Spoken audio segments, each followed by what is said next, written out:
د هندبوک جرمني د سیمه ییز لټون له ماشین سره بلد یاست؟ د دې ماشین په مرسته کولی شئ په خپله سیمه کې د مشورتي مرکزونو پتې او نور معلومات پیدا کړئ. راځئ وګورو چې دا معلومات څنګه موندلی شو. دې لټونګر ماشین ته له دوو لارو ورتللی شو. یوه لاره یې دا ده چې د هندبوک جرمني ویب سایټ ته ورشئ، خپله هغه سایټ ته ورځئ.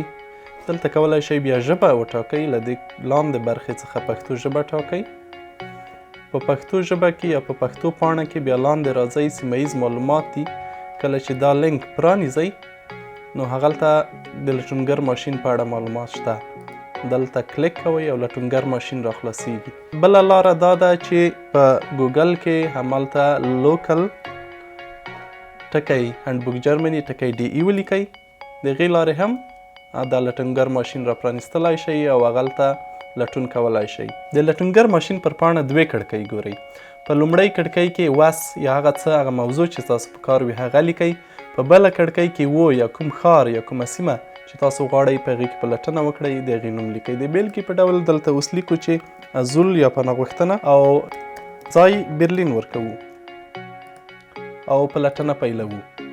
دلته ګورو چې موږ ته شاوخوا 4 پایلې راکوي چې دا ټولې په برلین کې مشورتي ادارې یا هغه ادارې دي چې د پناه غوښتنې په برخه کې له تاسو سره مرسته کولی شي.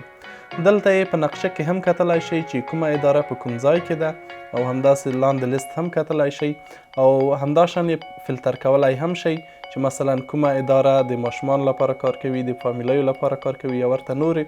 او دلته یې مثلا د جنسیت په لحاظ فلتر کولی شئ.